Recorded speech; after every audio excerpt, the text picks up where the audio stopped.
Cell and battery. Cell is the smallest unit and cell उनको हम add करते जाते हैं, कैस्केडिंग करते जाते हैं तो बनती है battery.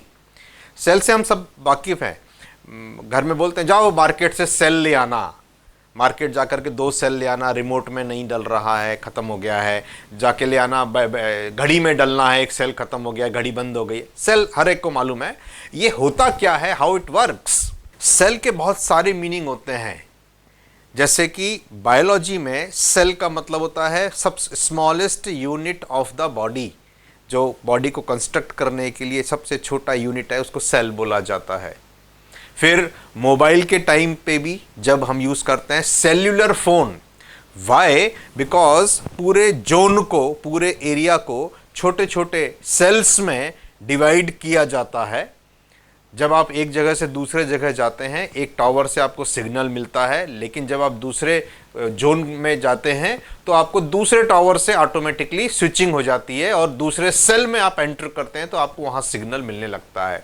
That's why it is called cellular phone, mobile phone को हम बोलते हैं। और भी बहुत जगह इसका सेल का मीनिंग यूज़ होता है। इलेक्ट्रिसिटी की बात हम करें तो सेल का मतलब क्या होता है, देखिए, टेक वन कंटेनर, एक कंटेनर आप ले लो, बीकर ले लो और भी कुछ भी आप ले सकते हो, और इसमें एक लिक्विड आया, this liquid it is called, पहले मैं आपको क्या करूंगा, बेसिक समझा दूंगा हाउ इट वर्क्स, और फिर उसके अलग अलग टाइप। लिक्विड का नाम हो गया electrolyte, electrolyte, it is called विद्युत अपघट्य, इसको बोला जाता है विद्युत अपघट्य। एंड इसकी फंक्शनिंग कैसे होती है ये देखिए। अब आप सबसे पहले इसके एलिमेंट्स में मैं आपको बताता हूं। देखिए, जैसे फॉर एग्जांपल सोडियम क्लोराइड, खाने का नमक, समुद्री नमक जिसको बोला जाता है, sodium chloride. Okay, sodium, what is the configuration, electronic configuration, इसके अंदर 11 इसका एटॉमिक नंबर है। Chlorine atomic number is 17। 11 का डिस्ट्रीब्यूशन कैसे हो गया, 2, 8 एंड 1। 17 का डिस्ट्रीब्यूशन कैसे हो गया, 2, 8 and 7। First orbit, second orbit, third orbit, first orbit, second orbit, third orbit. The tendency of each and every element is to complete the octet. Outermost orbit में 8 electron हो जाएं, 8 electron हो जाएं, यही सारे एलिमेंट्स की tendency है, यही उनका नेचर है।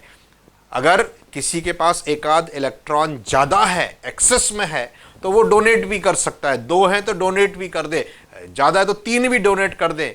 4 की कंडीशन में, 4 एक बीच की स्टेज है, 4 कम है या 4 ज़्यादा है, तो फिर कोवेलेंट बॉन्ड बनता है, सह संयोजी बंध बनता है। अदरवाइज नहीं तो एक आध इलेक्ट्रॉन एक्स्ट्रा है और उसको देने के बाद अगर आउटर मोस्ट ऑर्बिट में 8 इलेक्ट्रॉन बन जाएंगे तो इट इज़ स्टेबल कॉन्फ़िगरेशन। तो ऐसा होता है कि ये सोडियम एक इलेक्ट्रॉन क्लोरीन को दे देता है। क्लोरीन भी बोलेगा 7 + 1 कितने हो गए, 8, मेरे को भी चैन पड़ा, आई एम ऑल्सो कंफर्टेबल, और ये भी बोलेगा मेरे पास 2 ही ऑर्बिट है, आउटर मोस्ट ऑर्बिट में इट इज़ 8 इलेक्ट्रॉन और मैं भी आप आराम से रह सकता हूँ। तो ये जनरल टेंडेंसी हर एलिमेंट की होती है। सोडियम एक इलेक्ट्रॉन जब डोनेट कर देता है तो एक इलेक्ट्रॉन की कमी के कारण सोडियम आयन बन गया, इसके पास में एक इलेक्ट्रॉन कम है, नाउ इट इज़, क्योंकि इलेक्ट्रॉन के ऊपर नेगेटिव चार्ज था, it is called sodium ion. Chlorine after getting 1 electron, तो इसके ऊपर एक इलेक्ट्रॉन का एक्स्ट्रा नेगेटिव चार्ज आ गया, this is now called chlorine ion. Plus और माइनस ये हमने पढ़ा हुआ है, केमिस्ट्री में देखा हुआ है। ये सोडियम आयन कैसे बनता है, क्लोरीन आयन कैसे बनता है।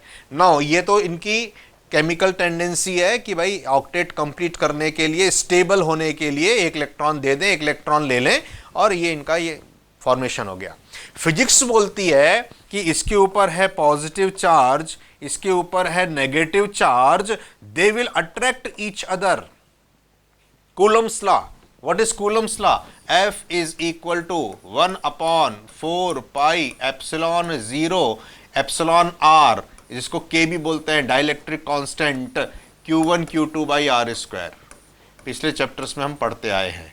दो चार्ज हैं, पॉजिटिव नेगेटिव हैं, they will attract each other, positive positive they will repel each other, negative negative they will repel each other.